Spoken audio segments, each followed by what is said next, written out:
मैं आने वाले टाइम में आपको दिखाऊंगा कि संयम एक सेलिब्रिटी ही बनेगा, वो उस लेवल तक, वो किसी भी फील्ड में जाए। यार आज मुझे एक चीज बताओ, जरूरी पढ़ाई में ही होना चाहिए? भाई साहब ऐसे तो फिर महेंद्र सिंह धोनी, सचिन तेंदुलकर, ये बड़े बड़े जो स्पोर्ट्स के लोग हैं, इनके माँ बाप को तो इन पे शर्म आनी चाहिए। आपके साथ कैसा बॉन्ड है संयम का? क्या आपको कुछ उससे सीखने को मिलता है? देखो जी, सीखने के लिए मैं कहूँ तो मेरा बच्चा ही एक ऐसा मेरी जिंदगी में मोड़ है जिसने एक निकम्मे को एक अच्छा फादर बना दिया। आज मैं कहता हूँ कि आज मैं एक अच्छा फादर हूँ, और वो मैं कॉन्फिडेंस से कहता हूँ। अच्छा, अपने इमोशंस बताता है संयम मदर को लेके? जब तक उसकी मदर थी उसकी वो अंडरस्टैंडिंग डेवलप नहीं थी। जब उसकी अंडरस्टैंडिंग डेवलप हुई है तो उसकी मदर जा चुकी थी। बट हाँ, एक जो माँ और बच्चे का रिलेशन होता है उसके लिए दिमाग नहीं चाहिए। अच्छा निधि, अगर आज आपके सामने होती तो आप क्या कहना चाहते? बस सॉरी मांग सकता था, और तो कुछ कह नहीं सकता। बिकॉज जो उसने अपनी जिंदगी में कॉम्प्रोमाइजेस करे हैं, बहुत कम मदर होती है जो इतना कॉम्प्रोमाइजेस करती। अपनी लाइफ के साथ कॉम्प्रोमाइजेस हर बंदा नहीं कर सकता। अच्छा, संयम की CFA में पार्टिसिपेशन की बात करें तो किस लेवल तक है? संयम आज वहाँ का एक रोल मॉडल है जो और पेरेंट्स को एक होप देता है। मुझे बहुत से पेरेंट के फोन आते हैं कि हमारा बच्चा संयम जितना ही हो जाए। मैं उन्हें कहता हूँ जी, ये आपकी मेहनत पे डिपेंड करता है, हो सकता है ये संयम से भी आगे चला जाए। एक सिंगल पेरेंट एक ऑटिस्टिक बच्चे का होना कितना मुश्किल है? मैं फिर कह रहा हूँ जी, अगर मैं कल्ला बाप होता तो शायद मैं ये नहीं कर पाता। मैं आज माँ और बाप दोनों हूँ, इसलिए कर पा रहा हूँ। नमस्कार, मैं कपिला और आज मैं आपके लिए एक स्पेशल पॉडकास्ट लेकर आई हूँ। स्पेशल इसलिए क्योंकि आज मेरे साथ जो शख्स मौजूद है वो बहुत ही खास है। उनकी जिंदगी हर पल बदलती है। कहने का मतलब ये है कि वो एक ऐसे शख्स हैं कि उन्होंने हर पल अपने आप को नए सिरे से जीना सीखा है। यहाँ मैं आपको ये भी बता दूं कि उनका जो बेटा है संयम, वो बचपन से ही ऑटिस्टिक है, लेकिन उन्होंने अपने बच्चे को एक ऐसी जिंदगी दी है कि आज वो बहुत ही बेहतर जिंदगी जी रहा है। तो आज हम उनसे मुलाकात करने वाले हैं। जी हाँ, वो है जालंधर के केयर फॉर ऑटिज्म फाउंडेशन के फाउंडर, डायरेक्टर और भी बहुत कुछ, मिस्टर रघु बहल। रघु बहल जी, आपका बहुत बहुत स्वागत है। Thank you ma'am, thank you जी।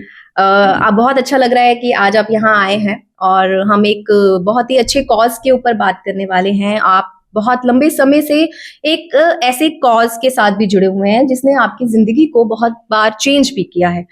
तो सबसे पहले मैं यही जानना चाहती हूँ कि आपका बेटा संयम, जब आपको पहली बार पता लगा कि संयम में ऑटिस्टिक है संयम, तो क्या वो पल था, क्या वो मोमेंट था कि कैसा फील हो रहा था आपको एज अ पेरेंट? बिल्कुल ठीक कह रही हैं कपिला जी। पहले ये बताने से पहले ना मैं ये चाहूंगा कि ये जो भी ये इस पॉडकास्ट को देख रहे हैं, सुन रहे हैं, मेरा इसका मकसद ही ये है कि मैं आप लोगों को वो गलतियां ना करने दूं। जी। जैसे आपने पूछा कि आपको पहली बार पता चला तो आपका क्या रिएक्शन था। सो आज की डेट में मैं बात करूं तो आज मैं अगर बहुत सारे पेरेंट्स में मिल रहा हूं तो आज उनका रिएक्शन भी यही होता है जो मेरा था, जो मैं अभी बताऊंगा जी। पर मेरे इस पॉडकास्ट का मकसद ही ये है कि आप मेरी गलती से ही सीख जाएं। सो इस पॉडकास्ट को करने की वजह भी यही है कि उन पेरेंट्स को अवेयर करना कि जो गलतियां मैंने कर दी आप ना करें। बिल्कुल सही बात है। ठीक है, अब हम कहते हैं कि जब हम सैम के बारे में पता चला तो मेरा रिएक्शन क्या था। मेरा रिएक्शन बड़ा नॉर्मल और कैजुअल सा था, क्योंकि हमें जिस चीज के बारे में समझ ही नहीं थी, जब पता ही नहीं था तो उस पर रिएक्शन क्या आएगा।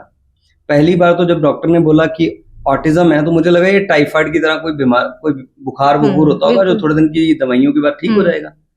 तो बड़ा नॉर्मल सा रिएक्शन था। पर जब इसके बारे में समझ आया तो तब फिर हाथ पैर फूले थे। तब समझ आया कि यार ये कितनी बड़ी प्रॉब्लम्स हैं, ये कितनी बड़ी चीजें हैं। वो तभी वही कह रहा हूँ कि तब वो हाथ पैर फूल गए क्योंकि उसके बारे में समझ नहीं थी। सो मैं आज देखने वालों को ये समझाऊंगा, इस पॉडकास्ट में हम डिटेल में बताएंगे कि अगर ऐसा कुछ डायग्नोज भी हो जाता है तो उसके बाद घबराने की या पैनिक होने की जरूरत नहीं है। ऑटिज्म कोई बीमारी नहीं है, ये एक कंडीशन है जिसको अगर हम समझ लें मतलब अगर हमें समझ आ जाए कि हमें करना क्या है और राइट टाइम पे इसे डायग्नोज कर लें तो आप बहुत बेहतर कर सकते हैं अपने बच्चे को। घबराने से या पैनिक होने से तो वो ठीक नहीं हो जाएगा ना, उल्टा बल्कि उसमें जब हम पैनिक हो जाएंगे या हम घबरा जाएंगे या हम अपने ऊपर ऐसा काम नहीं कर पाएंगे तो उल्टा हम उससे नहीं लड़ पाएंगे। अच्छा, क्या उम्र रही थी आपके बेटे की, संयम की, जब आपको बच्चे का वो डायग्नोज हुआ?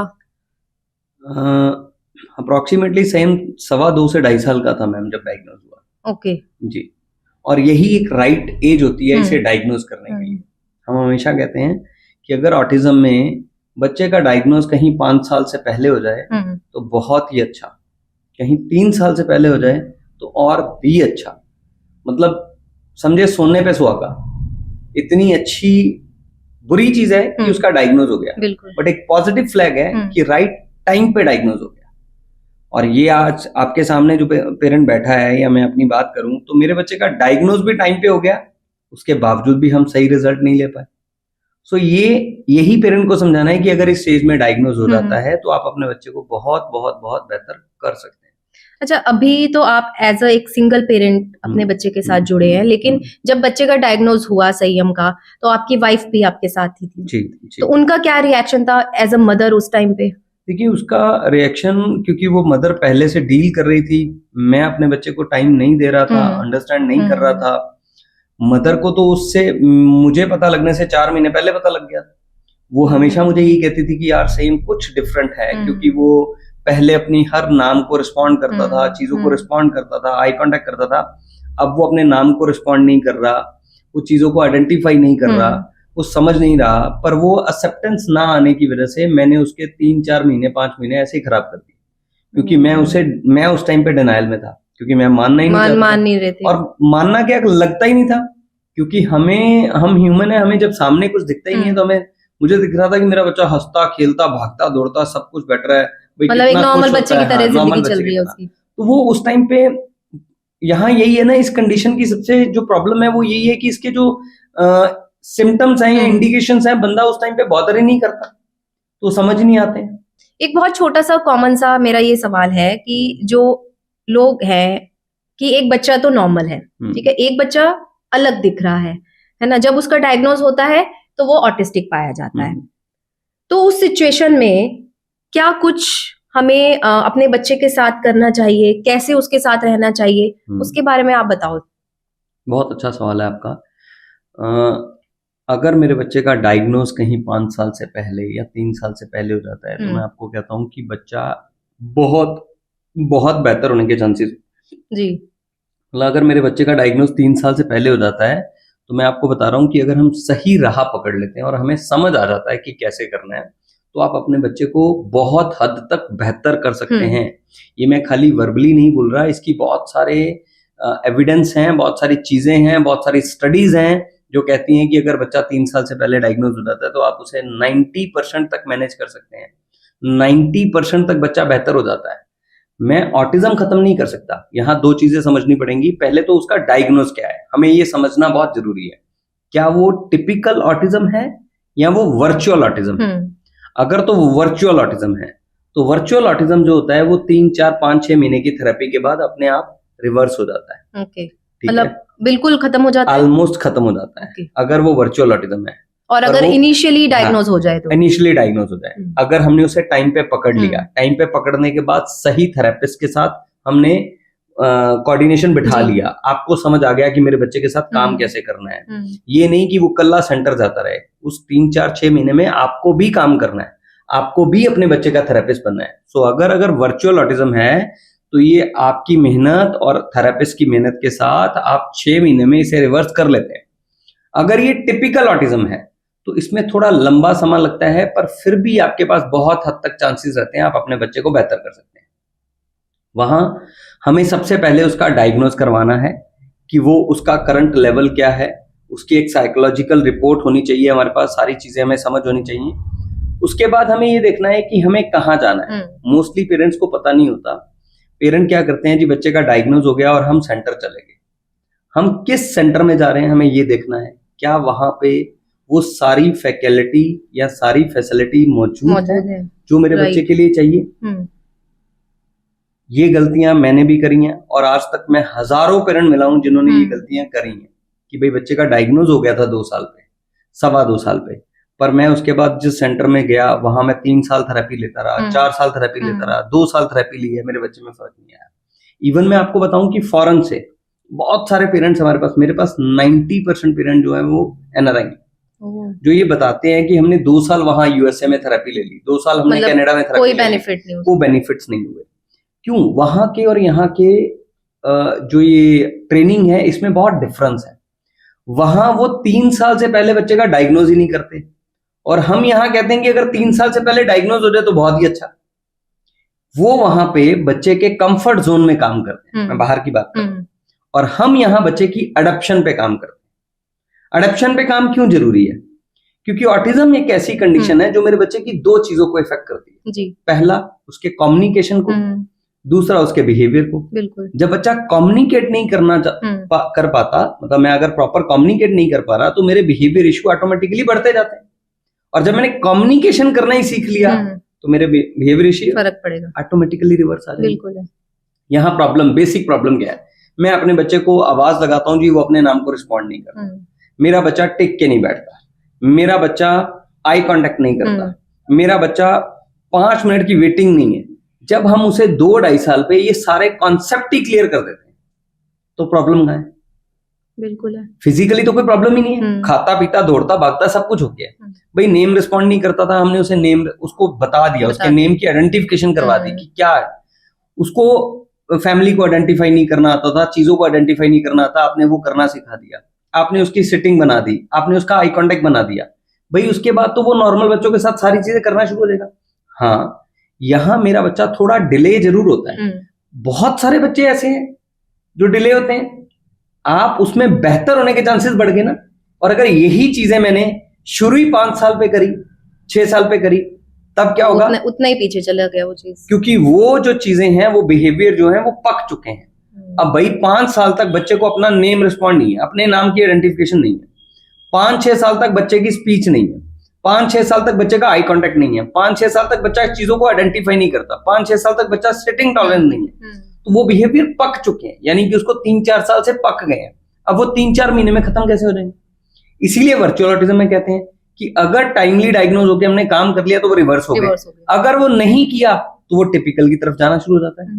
कई पेरेंट्स को अभी भी नहीं पता, वो उसी में उनको फोन, इलेक्ट्रॉनिक गैजेट, टीवी, सब कुछ इसी में लगे रहते हैं। बट कहीं ना कहीं कुछ पेरेंट्स ऐसे भी हैं जो सुपरस्टिशियस हैं, अंधविश्वास की तरफ ज्यादा विश्वास करते हैं कि बाबाओं के पास ले जाते हैं कि हमारा बच्चा ये नहीं कर रहा है, वो नहीं कर, क्या वो करना चाहिए? देखिए, ये ना विश्वास की बात है। मैं तो हमेशा ये फिर कंट्रोवर्सी वाला टॉपिक हो जाता है, इसलिए हम थोड़ा कम बोलते हैं, पर मैं ये कहता हूँ कि हमें एक वृक्ष पे धागा बांधने पे विश्वास है, मुझे उंगली पे नग पहनने पे विश्वास है। भगवान की जो सबसे अनमोल संरचना है खुद इंसान, उस पे भरोसा नहीं, अपने आप पे भरोसा नहीं है। मुझे लगता है यहाँ हमें खुद पे भरोसा होना चाहिए, वो विश्वास है। देखो, हम मंदिर जाते हैं या हम गुरुद्वारा जाते हैं या हम कहीं भी जाते हैं, वहां भगवान हमें ये नहीं कहता कि मेरे साथ बैठ और बात कर, हमें एक विश्वास है कि मुझे कोई सुन रहा है। मैं फिर कह रहा हूँ, ये कंट्रीब्यूशन वाला टॉपिक हो जाता है, मैं पहले ही माफी मांगता हूं, पर मैं अपने मन की भावना बताना चाहता हूं कि भगवान ये कहता है कि तू कर्म कर। मंदिर जरूर जाना चाहिए, गुरुद्वारा जरूर जाना चाहिए, क्योंकि जैसे देखो, हमें ना इन चीजों से एक पॉजिटिव वाइब्स आती हैं। ये हमें एक इस तरीके की हमारी परवरिश कर देते हैं, हमें एक इस तरीके का रिचार्ज कर देते हैं, समझो कि हम री एनर्जेटिक हो जाते हैं। मैं टूटा हुआ हूं, मैं मंदिर गया, मैंने जाके मत्था टेका, मेरे में एक एनर्जी जनरेट हो जाती है, क्योंकि मुझे ऐसा लगता है कि मेरी भगवान ने बात सुन ली। ठीक है, और ये विश्वास होना भी चाहिए। ठीक है, ये विश्वास ही हमें कायम करता है। पर मैं यहाँ ये समझाऊंगा, वही उन पेरेंट को ये समझाऊंगा कि उन चीजों में जो करना है आप करिए, पर उसके साथ साथ राइट वे क्या है उसे भी तो देखें, सही डायरेक्शन में जाना। सही डायरेक्शन मतलब उसके लिए थेरेपी बहुत जरूरी है। मैं वही इसमें समझाना चाहता हूँ पेरेंट को। ये एक ऐसी कंडीशन है जिसमें अगर हम आज राइट टाइम पे काम नहीं करेंगे, काम हमें करना ही पड़ेगा, चाहे वो हमें 4 साल बाद करना पड़े या 6 साल बाद करना पड़े, तब जाके उसके रिजल्ट बेहतर नहीं होंगे। काम हमें तब भी करना पड़ेगा, क्योंकि तब आप टूट जाते हो, तब आपके पास कोई रास्ता नहीं रहता था।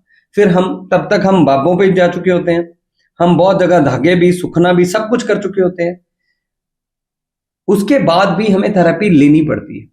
आज आप वो करिए, मैं कहता हूं जरूर करिए, क्योंकि उससे एक पॉजिटिविटी आती है, पर उसके साथ साथ थेरेपी।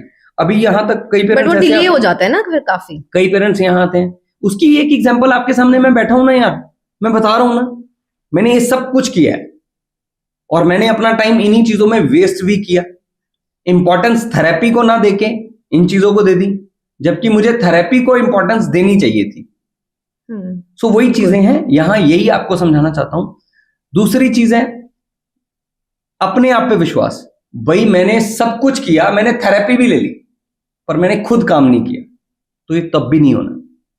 आप महंगे से महंगा थेरेपिस्ट हायर कर ले, महंगे से महंगे सेंटर में चले जाए, यहां अगर पेरेंट ने खुद नहीं सीखा, खुद नहीं समझा, तो भी रिजल्ट नहीं आने।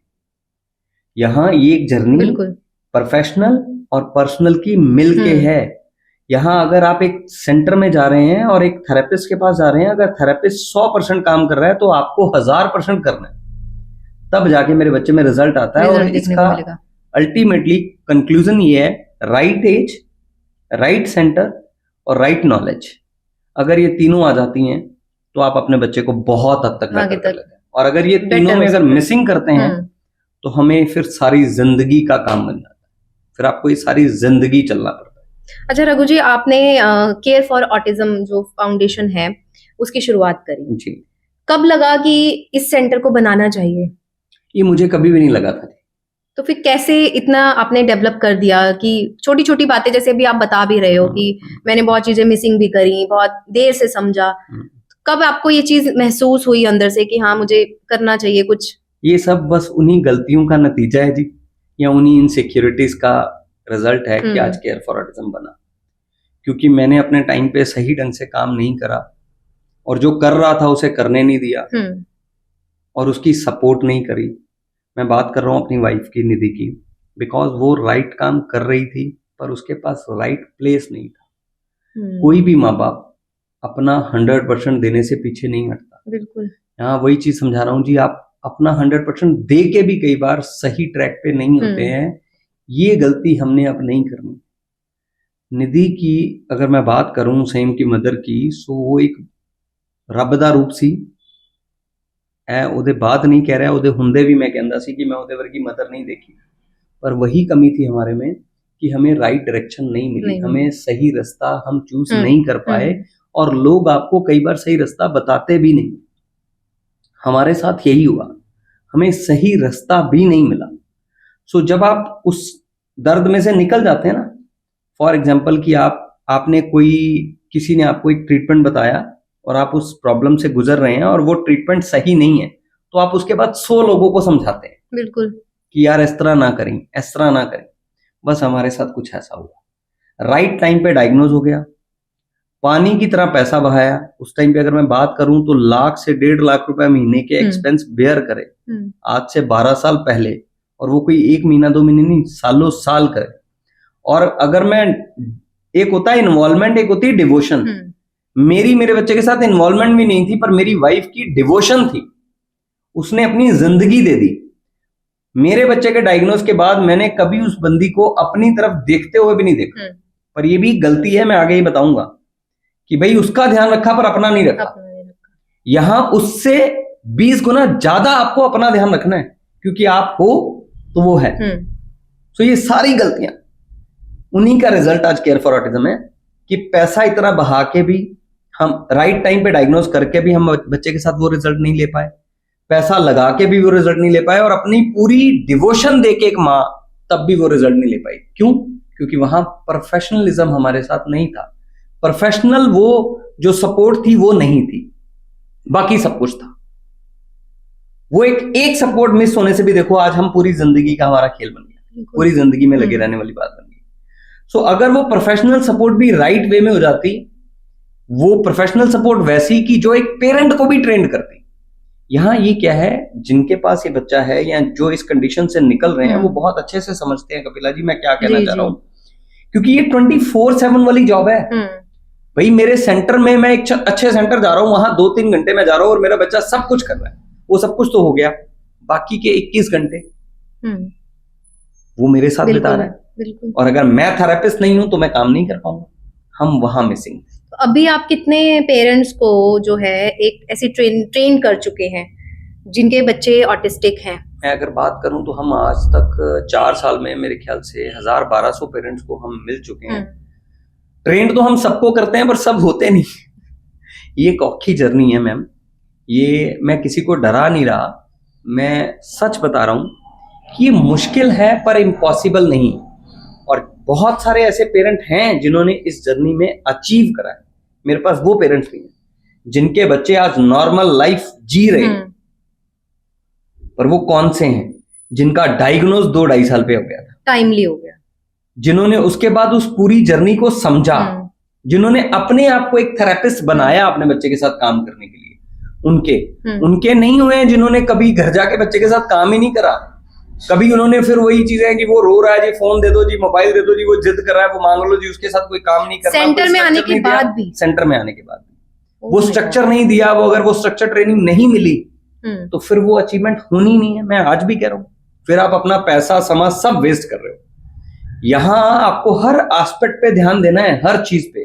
भाई सेंटर भी वो होना चाहिए जहां सारे प्रोफेशनल्स मौजूद हो। मैं जिनकी बात करूं मतलब क्लिनिकल साइकोलॉजिस्ट से लेके, ऑक्यूपेशनल थेरेपिस्ट से लेके, स्पीच थेरेपिस्ट से लेके, स्पेशल एजुकेटर से लेके, फिजियोथेरेपिस्ट से लेके, स्पोर्ट्स थेरेपिस्ट से लेके, एबीए थेरेपिस्ट से लेके, ये सारे प्रोफेशनल आपके उस सेंटर में होने चाहिए। इंफ्रा, इंडोर आउटडोर हर फैसिलिटीज मौजूद होनी चाहिए।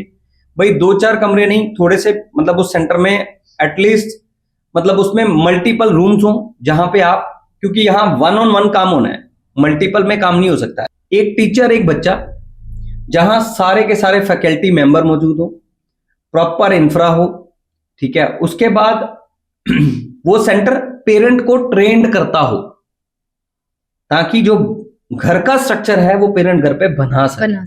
बिल्कुल सही। सो अगर आप कह रहे हो कि नहीं मैंने बहुत अच्छा थेरेपिस्ट हायर कर लिया, चाहे वो 5 लाख रुपए महीने पे हायर कर लो, भाई बहुत जबरदस्त हो, पर जब तक आप ट्रेंड नहीं है ना, आप उसके 24/7 वाले स्केड्यूल को स्ट्रक्चर्ड नहीं कर सकते, एक स्ट्रक्चर्ड थेरेपी नहीं मिलती है, तब तक हम उस बच्चे को बेहतर नहीं कर सकते। सो ये सीएफए फिर इसीलिए, क्योंकि इतने साल हम ऐसे ही धक्के खाते रहे, भाई इस सेंटर चले गए, उस सेंटर चले गए, वहां चले गए, यहाँ लाखों दे दिए, वहां लाखों दे दिए, पर हम ट्रेंड नहीं हो रहे थे। और उसके बाद इन बिटवीन इसी जर्नी में निधि का कैंसर डायग्नोज हो गया।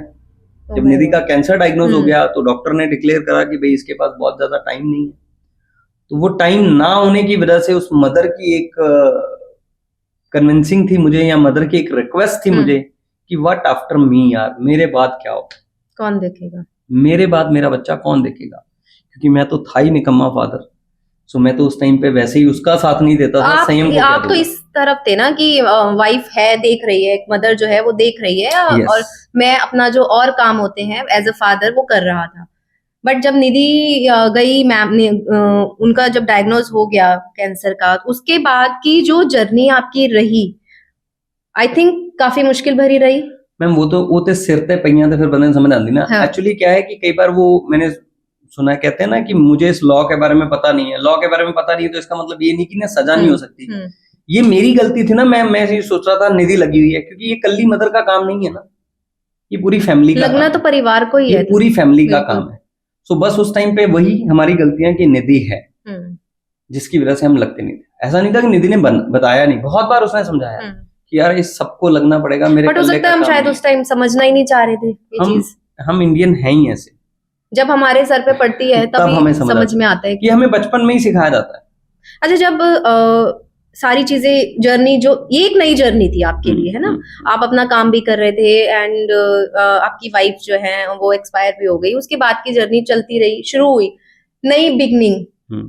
कैसे आपने अपने आप को इतना मजबूत बनाया कि मुझे अब बच्चे के लिए करना है, इतना बड़ा आपने सेंटर भी ओपन कर दिया, कब वो सारी चीजें अपने आप होती चली गई? क्या कोई ऐसा पल आया आपके कि नहीं मेरे से नहीं हो पा रहा है, तो किसने मोटिवेट किया पीछे से? बहुत बार ऐसा पल आया, और मैं इतना कुछ होने के बावजूद भी अगर वो मुझे समझाती नहीं ना तो शायद मैं ये सब कुछ करता ही।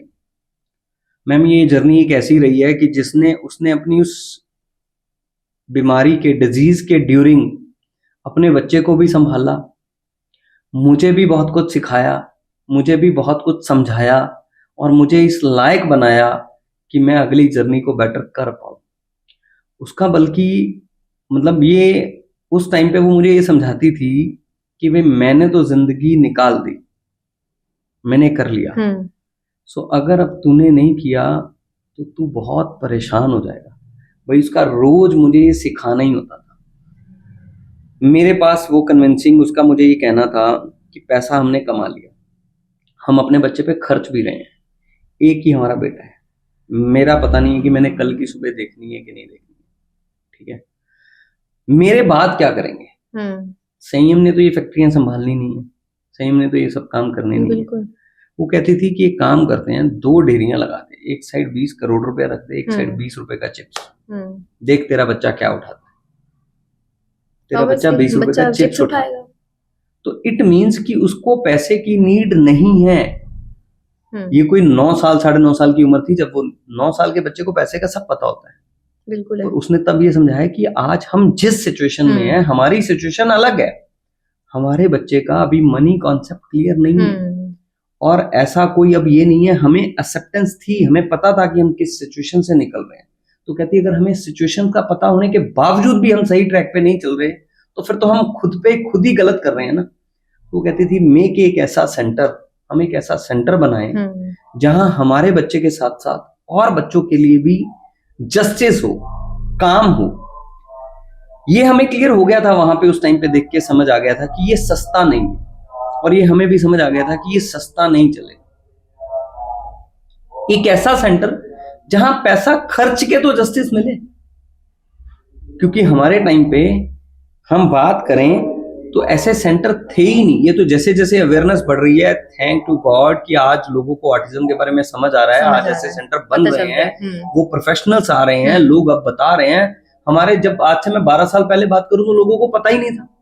बिल्कुल। और सेंटर कौन से थे वहां पे, अगर भाई स्पेशल एजुकेटर है तो एक स्पेशल एजुकेटर है, बाकी सारे फ्रेशर हैं, ऐसा नहीं। आज मैं सीएफए की बात करूं, 70 लोगों की टीम है, कौन सा प्रोफेशनल वहां मौजूद नहीं है। जो निधि का सपना था कि हर प्रोफेशनल वहां पे होना चाहिए। अगर मैं बात करूं क्लिनिकल साइकोलॉजिस्ट से लेके, ऑक्यूपेशनल से लेके, स्पीच थेरेपिस्ट से लेके, स्पेशल एजुकेटर से लेके, भाई एबीए थेरेपिस्ट से लेके, स्पोर्ट्स थेरेपिस्ट से लेके, फिजियोथेरेपिस्ट से लेके, हर एक फैकल्टी मेंबर वहां मौजूद है। और वो एक नहीं, अगर मैं बात करूं स्पेशल एजुकेटर की, 40 स्पेशल एजुकेटर हैं। तो वो सब चीजें, वही सपना था कि एक ऐसा सेंटर जहां पैसे खर्च के माँ बाप का रिजल्ट आ जाए। सो उस इनसिक्योरिटी ने इस सीएफए को बर्थ दिया। मैं अगर उस टाइम की जर्नी आपसे डिस्कस करूं तो वो मुझे रोज कहती थी, मेरे शाम को घर पहुंचने पे उसका एक ही सवाल होता था कि कब खोलना है सेंटर, कहाँ खोलना है, कैसे खोलना है। और मैं उसे कहता था निधि मैंने नहीं खोलना, मैं कहता था मैंने नहीं खोलना, कोई सेंटर नहीं खोलना, मैं कोई डॉक्टर नहीं हूं, मैं कोई प्रोफेशनल नहीं हूं, हम कैसे चलाएंगे। वो कहती थी आप खोल दो, हम डॉक्टर नहीं है, हम प्रोफेशनल नहीं है, हमने ऑटिज्म पढ़ा नहीं है, तुम खोल दो मैं चलाऊंगी, मैंने ऑटिज्म को जिया है। एक होता है ऑटिज्म को पढ़ना, एक होता है उसमें डिग्री करना। वो कहती मैं जी रही हूं। सो हम प्रोफेशनल्स हायर करेंगे, हम वो चीज वहां लाएंगे कि जिससे हम उन बच्चों में सुधार ला पाएंगे। वो रोज पूछती थी, मैं रोज टाल देता था, वो रोज पूछती थी, मैं रोज टाल देता था। एक सिचुएशन हमारी फैमिली में, हमारी लाइफ में ऐसी आ गई कि मेरा और निधि का रोज झगड़ा होना शुरू हो गया इसी चीज को लेके। एक दिन मुझे याद है मैंने उसे ऐसे वर्ड बोल दिए जो मुझे आज तक गिल्ट में हूं कि मैंने ऐसे वर्ड क्यों बोले। कि भाई मैं उसे कहता था तू जा, मेरे घर से निकल जा, क्योंकि तुझे समझ नहीं है, तू एक पागल औरत है जिसको ये एक चीज समझ ही नहीं आ रही, मैं कह रहा हूं मैं नहीं खोलना। तो उस टाइम पे उसका मुझे ये समझाना था कि ये जो सेंटर है मैं अपने लिए नहीं मांग रही हूं। मुझे तो ये भी नहीं पता कि उसकी दीवारें खड़ी होंगी जब तक मैंने होना है कि नहीं होना। मैंने तो किसी तरीके से जिंदगी निकाल दी, तू 1 महीना नहीं निकाल पाएगा अगर तुझे सपोर्ट नहीं मिली। तू पागल हो जाएगा या सुसाइड कर लेगा। मैं तेरे लिए मांग रही हूं कि एटलीस्ट तुझे एक सपोर्ट मिल जाएगी। मुझे क्या बेनिफिट होना है उस सेंटर का बनने का? मेरे तो डॉक्टर ने डिक्लेयर कर दिया कि मैंने चले जाना है। मुझे बता कि तू जो रोज मुझे डांटता है, मुझे बोलता है, मुझे क्या फायदा है उस सेंटर का? सच बोल रही हूं कि तू आज भी शुरू करेगा तो उसकी दीवारें भी पता नहीं खड़ी होंगी कि नहीं होंगी जब तक मैं हूं। शायद यही ताकत बनी हुई आपकी आज तक। कि उसकी दीवारें भी सच में खड़ी नहीं हो पानी जब तक मेरे पास जिंदगी है।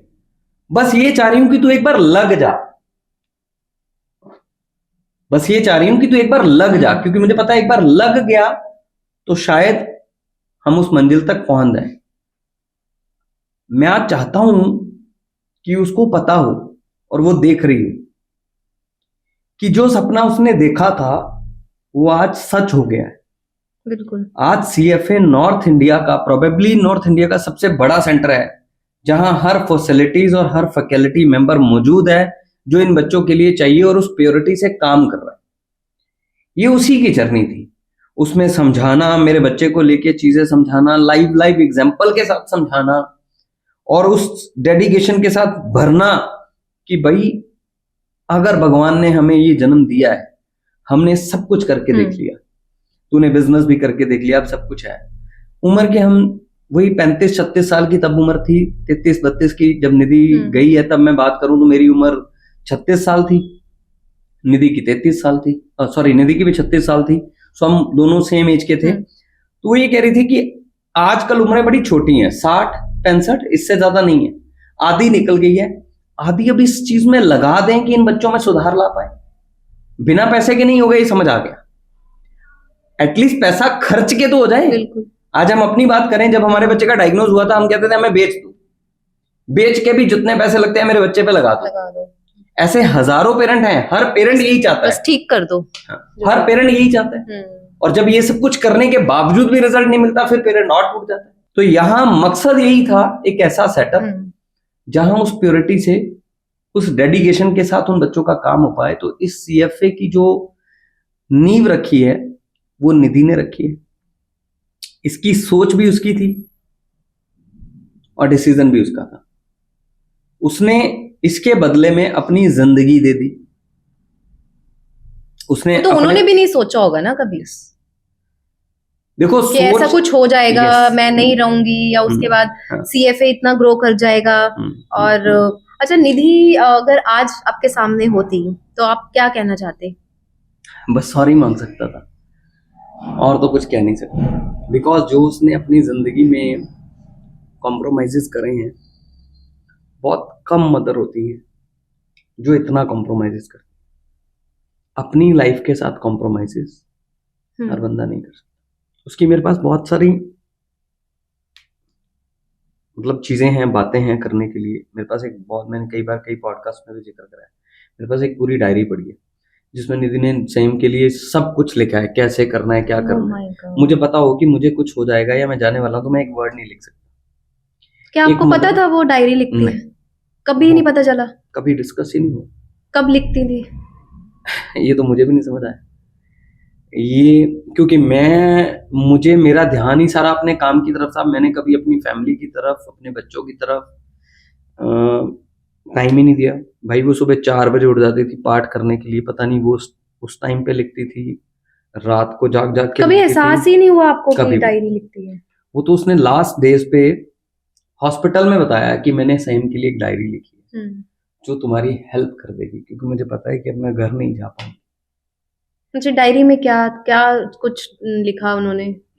वो डायरी में एक पेरेंट की इनसिक्योरिटी लिखी है सारी, कि मेरा बच्चा कैसे जिएगा, कैसे करना है।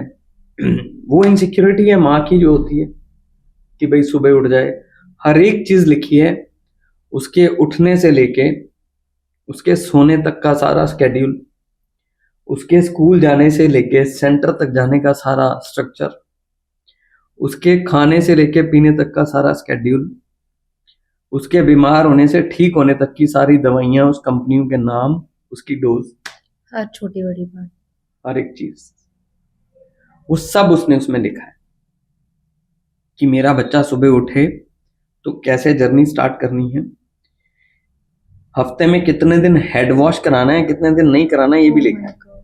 कब पढ़ी आपने वो डायरी? उसके बाद आज भी पढ़ते हो? बिल्कुल है।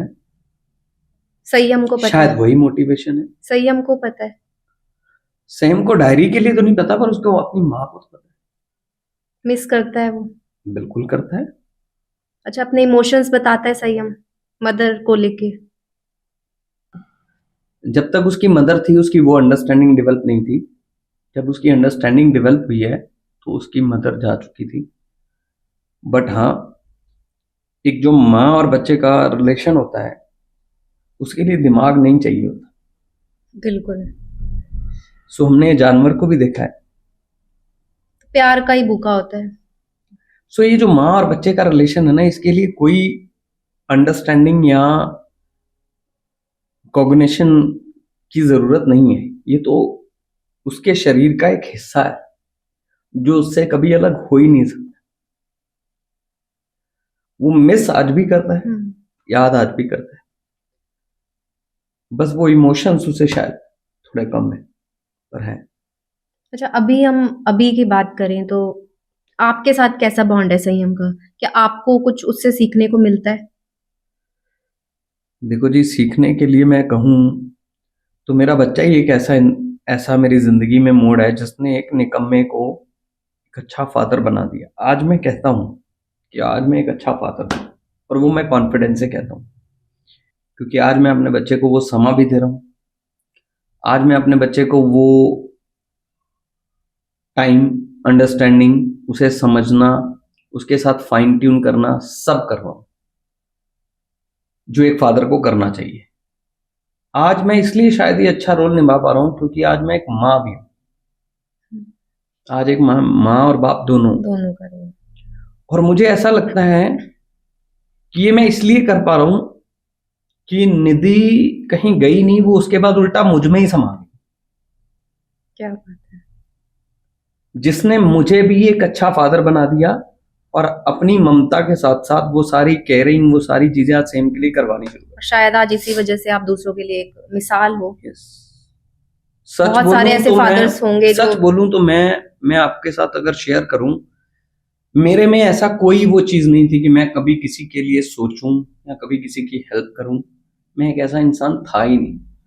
आज हूं तो आज इसलिए हूं कि मुझे ऐसा लगता है निधि मुझ में समा गई, क्योंकि वो ऐसी थी। उसका कहना ये था, जब वो मुझे कहती थी सेंटर खोलो, तो मैं उसे कहता था यार क्यों। वो कहती थी मतलब बाद में भी तो ये पैसा लोगों ने खाना है, तो आज अगर हम खोल दें एक ऐसी फाउंडेशन कि जहां पे प्योरिटी से उन बच्चों के लिए काम हो जाए, तो बहुत सारे पेरेंट्स का और भला हो जाएगा। वो कहती थी जब हम भगवान के पास जाते हैं तो हम कहते हैं ना, बाबा जी मैनू एक कष्ट है, मेरे लिए एक फरिश्ता भेजो। ਤੇ ਕਹਿੰਦੀ ਰੱਬ ਉਦੋਂ ਤੁਹਾਡੇ ਲਈ ਫਰਿਸ਼ਤਾ ਭੇਜਦਾ ਜਦੋਂ ਤੁਸੀਂ ਕਿਸੇ ਲਈ ਫਰਿਸ਼ਤਾ ਬਣਦੇ ਹੋ। ਜੇ ਤੁਸੀਂ ਫਰਿਸ਼ਤਾ ਨਹੀਂ ਬਣ ਸਕਦੇ ਨਾ, ਉਹ ਤੁਹਾਡੇ ਲਈ ਵੀ ਫਰਿਸ਼ਤਾ ਨਹੀਂ ਭੇਜਦਾ। ਫਿਰ ਜਦੋਂ ਤੁਸੀਂ ਉਹਦੇ ਕੋਲ ਜਾ ਕੇ ਹੱਥ ਜੋੜ ਕੇ ਖੜੇ ਹੁੰਦੇ ਹੋ ਨਾ ਕਿ ਮੇਰੇ ਲਈ ਫਰਿਸ਼ਤਾ, ਉਹ ਕਹਿੰਦਾ चलो। बिल्कुल। सो कभी किसी की, मैं बता रहा हूँ बहुत सारे पेरेंट्स को, बहुत सारे लोगों को ऐसा लगता है कि भाई ये बहुत सोखा है। कई बार मुझे कई लोग सवाल करते हैं कि रघु जी अगर तुसी किसी की मदद कर रहे हो तो फिर पैसे क्यों। मैं समझाना चाह रहा हूं कि अगर मैं बिना पैसे तो करांगा तो मदद भी नहीं होनी, क्योंकि फिर वो सारी चीजें यहां मेंटेन्ड हो ही नहीं पाएंगी। बिल्कुल। वो सारी फैकल्टी, वो पूरा एयर कंडीशनर सेटअप, इतना बड़ा चीजें, ये सब आज किसी मंदिर गुरुद्वारे को चलाने के लिए भी पैसा चाहिए भाई साहब। मेरे यहाँ कोई गुल्लक नहीं है ना जिसमें लोग आके ऐसे डाल देंगे, ठीक है। मेरे यहाँ तो ये उसी फीस से ही इसको और बेहतर बनाया जा सकता है। उनके बच्चों के लिए ही है सारा कुछ, उसी फीस से ही इसको बेहतर बनाया जा सकता है। आज मैं रेडी हूं। आज इस CFA का 4 साल में नाम आप तक कैसे पहुंच गया? आज वहां हजारों पेरेंट क्यों आ रहा है? क्योंकि वहां रिजल्ट आ रहा है। वो रिजल्ट क्यों आ रहा है? क्योंकि वहां पे हर वो चीज मौजूद है। वो सारी चीजें क्यों मौजूद है? क्योंकि उनको वो सब चीजें पे हो रही है। और अगर ये नहीं हुआ तो फिर तो सेंटर पहले भी बहुत थे CFA से और उन बच्चों में रिजल्ट नहीं आ रहे थे। सो मैं आपको ये समझाना चाहता हूं, हाँ इसके साथ साथ हमने जो लोग अफोर्ड नहीं करते हैं उनके लिए इस CFA में बहुत सारे कंसेशनल क्राइटेरिया भी बना रखे। भाई अब होता क्या है, मतलब अपने अकॉर्डिंग वो चीज ले सकते, उनके लिए 70% फीस के कंसेशनल क्राइटेरिया हैं। मैं कहता हूं आप एक बार वहां आओ, आके पूछो, जो अफोर्डेबल नहीं है उनके लिए हैं, और कई लोग वहां पे ले भी रहे हैं। पर बाहर बैठ के बात करना बहुत ईजी है। जब तक आपको पता ही नहीं है। और मैं बड़ी जर्नल सी बात करता हूँ, लोग फेसबुक पे, इंस्टा पे, लोगों इन पे कमेंट करते हैं, वो इसलिए करते हैं क्योंकि वो कभी वहां आए नहीं, उनको पता ही नहीं है वहां क्या हो रहा है। जब वो वहां पे आएंगे तो उनके कमेंट कभी भी नहीं आएंगे। और एक चीज और होती है, हालांकि आप CFA का कभी इंस्टा या फेसबुक देखो, हजारों कमेंट पॉजिटिव है, कोई एक दो नेगेटिव। हालांकि होता क्या है, हर बंदा नेगेटिव चीज बोलता है, पॉजिटिव कोई बोलने नहीं आता। ये तो हर जगह है। किसी के लिए बुराई कोई बोल सकता है, अच्छा बोलने के लिए बहुत दम चाहिए। कोई अच्छा कर रहा है तो वो पहले तो उसके लिए कोई अप्रिशिएट करने नहीं आता। बुरा कोई कर रहा है ना तो भाई साहब 100 लोग आ जाएंगे उसे मारने के लिए। बिल्कुल। अच्छा ये बताइए कि संयम की कोई अचीवमेंट बहुत दूसरों के लिए छोटी हो लेकिन आपके लिए वो बहुत बड़ी हो, ऐसी कोई अचीवमेंट? संयम की आज अचीवमेंट ही अचीवमेंट है। ये वही बच्चा है जिसका बिहेवियर हमें मारना, पीटना, चीजें तोड़ना, टिक के नहीं बैठना, कहीं हमें घर से बाहर जाने से पहले डर लगना शुरू हो जाता था कि कैसे जाएं। आज वो बच्चा, वो कॉन्फिडेंस है कि बोलो कहाँ, किसी शीश महल में लेके जाना है या 5 स्टार होटल में। हम सोचते थे कि यार ये कभी पता नहीं क्या करेगा नहीं करेगा। He is a right now आज बहुत जबरदस्त स्विमर है, बहुत अच्छी साइकिलिंग करता है, बहुत अच्छी स्केटिंग करता है, बिल्कुल सेटल्ड चाइल्ड है, 70% अपनी लाइफ में इंडिपेंडेंट हो गया है। उसको अपनी आज पसंद नापसंद, आना जाना, खाना पीना, हर चीज का पता है। और वो आज अपना सारा का सारा कम्युनिकेशन बोल के करता है, नीड बेस्ड कम्युनिकेशन चाहे है। मैं ये नहीं कहता कि मेरे साथ बैठ के गप्पे मारता है, बातें करता है, पर अपना नीड बेस्ड सारा बोल के बताता है। तो ये सब चेंजेस 10 साल के बाद आए, जब हमें समझ आया, जब हमें वो सारी चीजें मिली, वो प्रोफेशनल सपोर्ट भी मिली, वो पर्सनल डिवोशन भी हुई, और वो सारा समय भी दिया और फाइन ट्यून भी करा और खुद को भी थेरेपिस्ट बनाया। क्या बात है। तब जाके वो इंप्रूवमेंट आनी शुरू हुई। फिर वो ऐसी आई कि उसने ऐसी ग्रोथ पकड़ी है कि आज तक वो रोज नया कुछ सीखता है। और यही देखने वालों को ये मैसेज देना चाहता हूं कि ये 10 साल के बाद, और अगर यही 3 साल पे समझ आ जाए भाई साहब, तो आप उस ग्रोथ को किस लेवल तक ले जा सकते हो। पूरी टोटली लाइफ चेंज हो सकती है। इतनी खूबसूरत हो जाती है लाइफ। और उन पेरेंट्स से एक बार आके जरूर मिलिए जिन्होंने इस लाइफ को खूबसूरत बनाया है। उन पेरेंट्स से जरूर एक बार बात करिए कि उन्होंने क्या अचीव करा है। तो ये संयम ने बहुत कुछ चेंज किया है मेरी लाइफ में, और आज उसने खुद भी बहुत कुछ अचीव किया है। यहां मैं एक छोटी सी चीज और बताना चाहता हूं पेरेंट्स को, क्योंकि मैं रोज ऐसे चीजों से, ऐसे एपिसोड से हम गुजरते हैं कि जिनमें पेरेंट को लगता है, मैं उन पेरेंट को बताना चाहता हूं कि जो टिपिकल ऑटिज्म होता है, ये ऑटिज्म कभी खत्म नहीं होता है। आप बोलें कि मैं आज संयम से ऑटिज्म खत्म कर दूं, नहीं। पर क्या होता है, कई पेरेंट को ऐसा लगता है कि यार आज मेरा बच्चा 10 साल का हो गया सर, वो खाना भी खुद ब खुद खाता है, नहाता भी खुद ब खुद है, भाई बहुत अच्छी साइकिलिंग भी कर रहा है, बहुत अच्छी स्केटिंग भी कर रहा है, बहुत अच्छा वो डांस भी करता है, अपनी सारी चीजें बताता है। पर अभी भी कई बार ना वो थोड़ा सा हैंड फ्लैप करता है, थोड़ी सी ये चीजें करता है। भाई साहब मैं कहता हूं जो 100 बार थी वो 2 बार रह गई। बिल्कुल। ये चेंज नहीं है, ये अचीवमेंट नहीं है, ये अचीवमेंट है। आप समझो कि आप बोलो कि मैं ऑटिज्म खत्म कर दूंगा, और ये नहीं होगा। पर ये बिहेवियर दूर करने के लिए 100 काम करने पड़ते हैं, जिससे ये धीरे धीरे ये भी चलते हैं। अगर वो 100 से 2 पे आया है ना, वो 2 से 0 पे भी आ जाए, या तो वो 100 से 2 पे भी ना आता। अगर वो 100 से 2 पे आया है, 2 से 0 पे भी आएगा, बस हमें पेशेंस। प्रॉब्लम ये है कि ये इतनी लंबी जर्नी है और इतने पेशेंस वाली जर्नी है, जिसमें कि पेरेंट बीच में ही दम तोड़ जाता है। आपको गुस्सा आता है? बड़ी बार आता है। संयम को लेकर? कभी भी नहीं। CFA को लेकर? उन नासमझ पेरेंट को लेके जो कई बार ये चीजें नहीं समझते, पर वो गुस्सा इसलिए समझ आ जाता है कि उनको पता नहीं है, और हम उन्हें मिलके समझाएंगे। समझना पड़ेगा ना। पेरेंट कहना जी मैं पिछले 3 महीने तो कर रहा, नहीं होया, हूं नहीं करना, ऑप्शन है कोई और? बिल्कुल भी नहीं। पेरेंट पूछता है जी कब तक करना है? जब तक हो नहीं जाता, जब तक हो नहीं जाएगा तब तक करना है। और मैं प्रॉमिस करता हूं होएगा जरूर। और उसके लिए मैं कितने पेरेंट मिलवा देता हूं आपको, आ जाओ मेरे पास।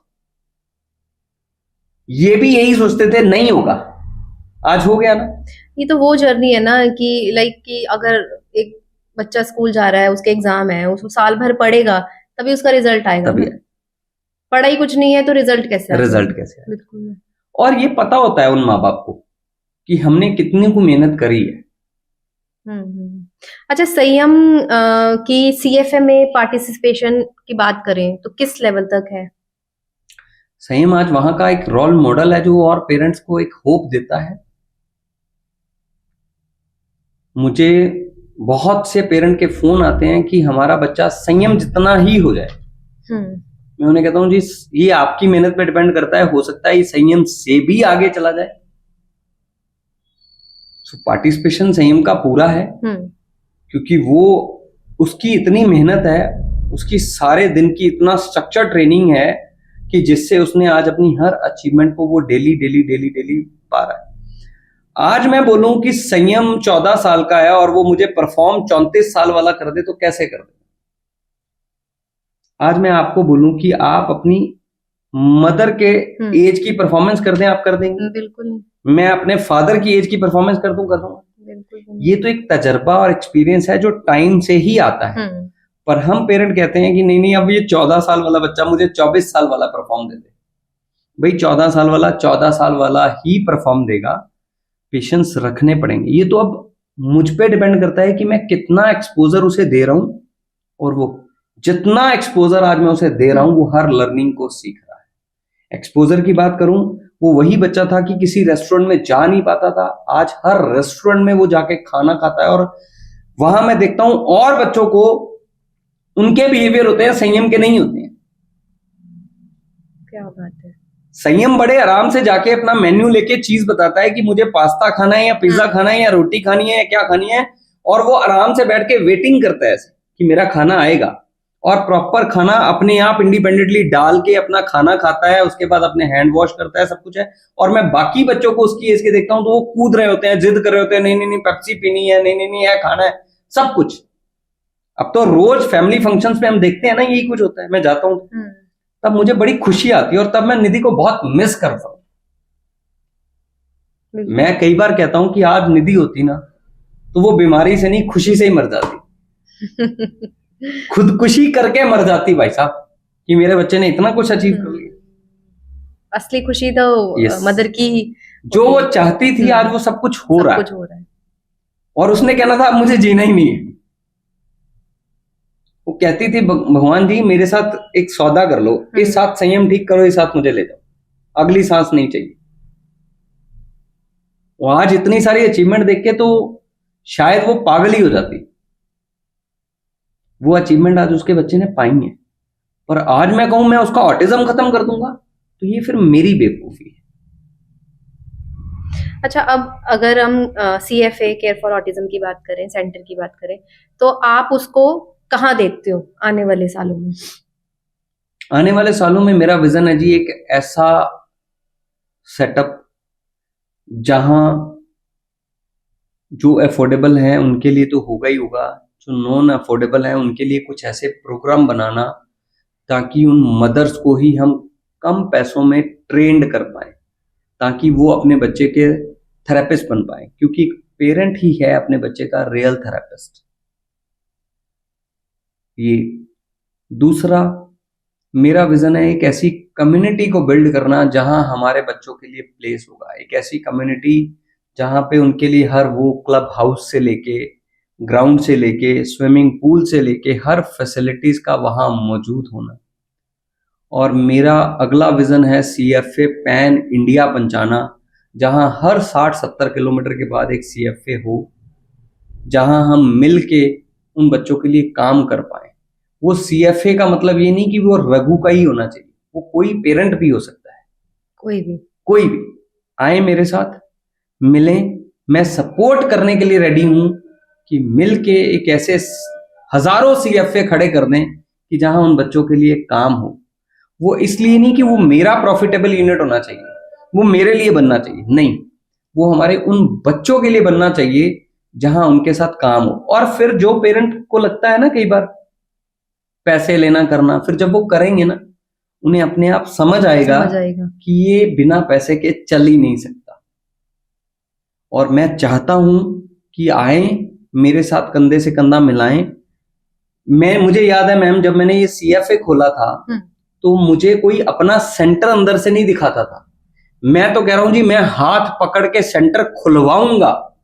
मेरा सेंटर आप 100 बार आके देखो, एक एक कमरा देखो, मैं आपके साथ मिल के कंधे से कंधा मिलवा के और CFA खुलवा दूंगा, जहां की वहां स्टाफ से लेके इंफ्रा से लेके हर चीज मैं आपको अरेंज करा के दूंगा। और आप उस सेटअप को खोलो ताकि वो जो बच्चे दूर दूर से मेरे पास ट्रैवल करते हैं, वो मेरे पास ट्रैवल ना करके वहीं अपने एरिया में उन थेरेपिस्ट को ले पाएं। और वहां हम ऐसा एक मॉडल रेडी करें जहां हम पेरेंट को भी ट्रेन करें और उन बच्चों को भी ट्रेन करें। I am ready for that. आप लोग अगर इसके लिए चाहते हैं तो मेरे साथ मिलिए, कांटेक्ट करिए। मैं ये ड्रीम सोच के बैठा हूं कि हर 70 किलोमीटर के बाद एक CFA, कि जहां उन बच्चों के लिए काम हो सके।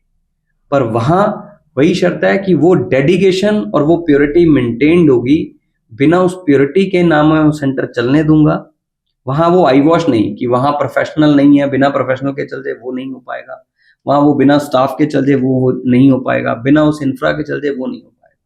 और जब ये सारी चीजें मेंटेन्ड करेंगे, खर्चे आएंगे, तो वो हर पेरेंट को समझ आएगा कि रघु जो कर रहा है वो राइट कर रहा है या रॉन्ग। बिल्कुल। अच्छा, एक चीज और मेरे को बताइए कि एक सिंगल पेरेंट एक ऑटिस्टिक बच्चे का होना कितना मुश्किल है? मैं फिर कह रहा हूं जी, अगर मैं कल्ला बाप होता तो शायद मैं ये नहीं कर पाता। मैं आज माँ और बाप दोनों हूं, इसलिए कर पा रहा हूं। ये जर्नी मुश्किल है, बहुत मुश्किल है, पर इम्पॉसिबल नहीं है।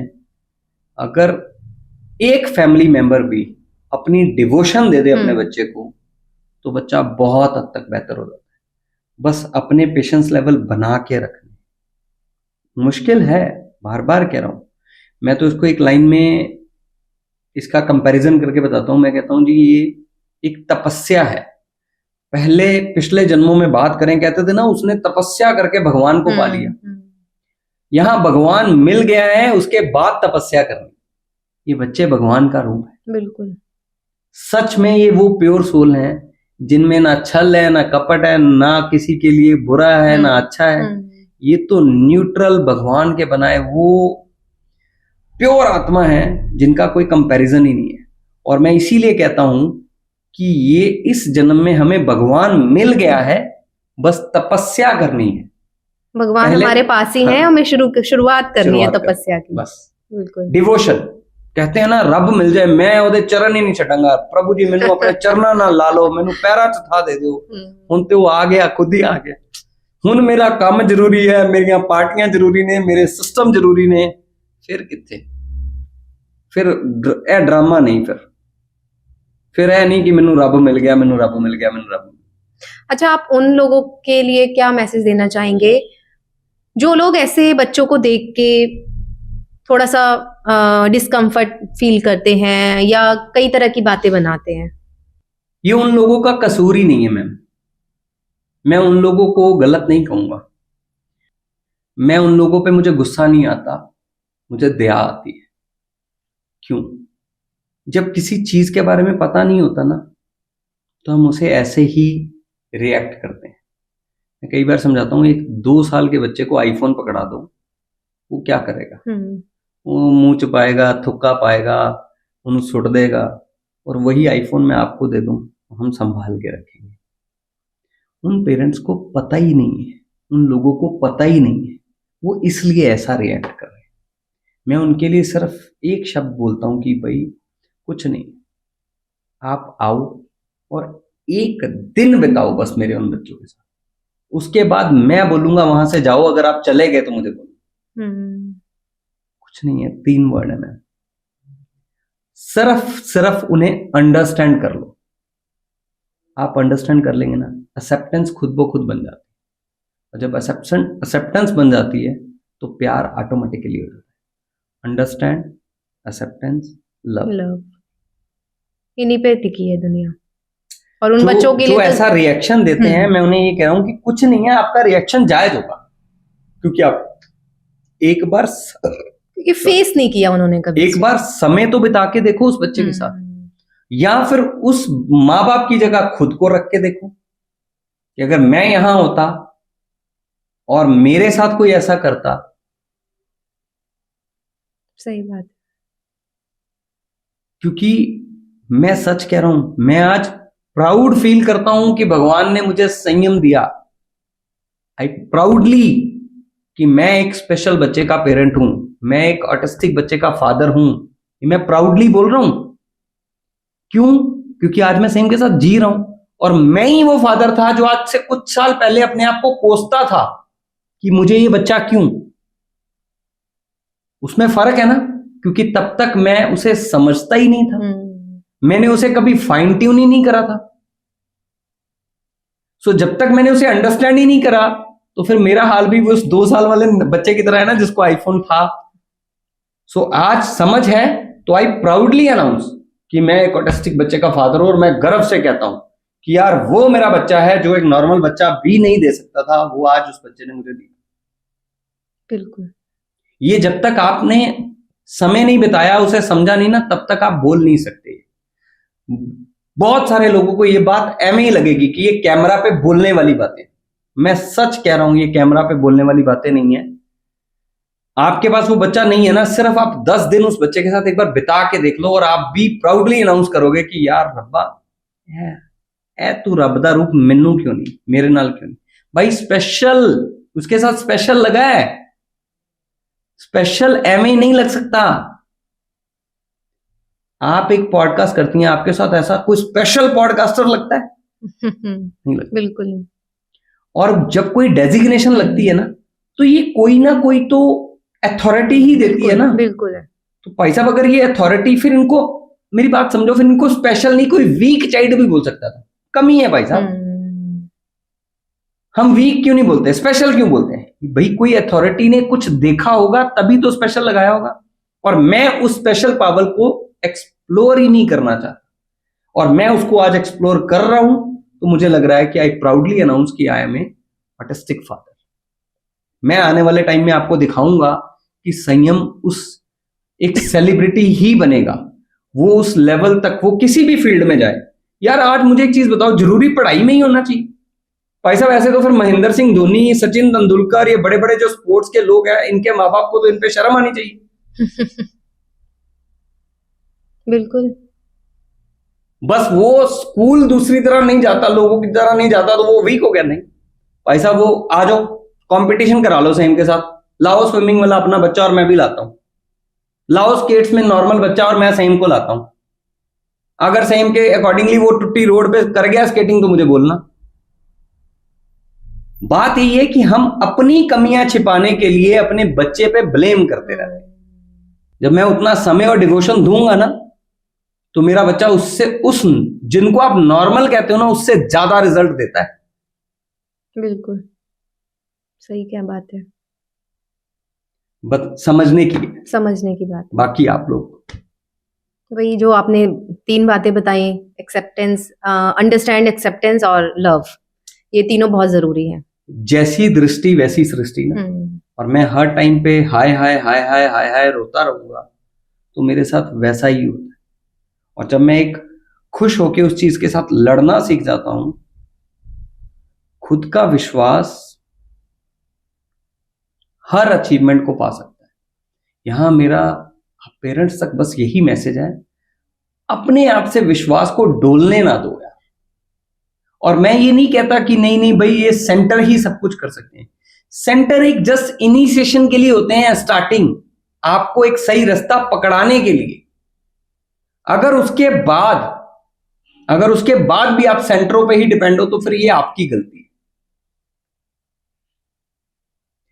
यहां होता क्या, पहले हम उन लोगों पे डिपेंड होते हैं, फिर हम उन्हीं का कसूर निकालते हैं, भाई इन्ने पैसे लेंदे या थेरेपियां। क्यों डिपेंड हो रहे हो? कौन कहता है?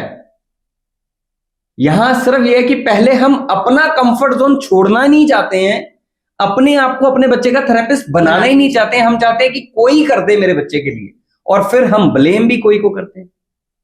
नहीं जरूरत है। मैं बार बार कह रहा हूं कि अगर आपको एक सेंटर में 1 साल से ज्यादा जाने की जरूरत पड़ रही है, तो या तो फिर सेंटर सही काम नहीं कर रहा या आप खुद काम सही नहीं कर रहे। दोनों को बैठ के असेस करने की जरूरत है। 1 साल के बाद मुझे नहीं लगता किसी बच्चे को सेंटर की जरूरत होती है। सो अगर उसके बाद पड़ रही है तो फिर यहां जरूरी नहीं कि हमें सेंटर पे ही गलतियां निकालनी है, वहां यह भी देखना पड़ सकता है कि मैं सही काम कर रहा हूं, क्या मैं उतना सही टाइम दे रहा हूं, क्या मैं उस स्ट्रक्चर को फॉलो कर रहा हूं।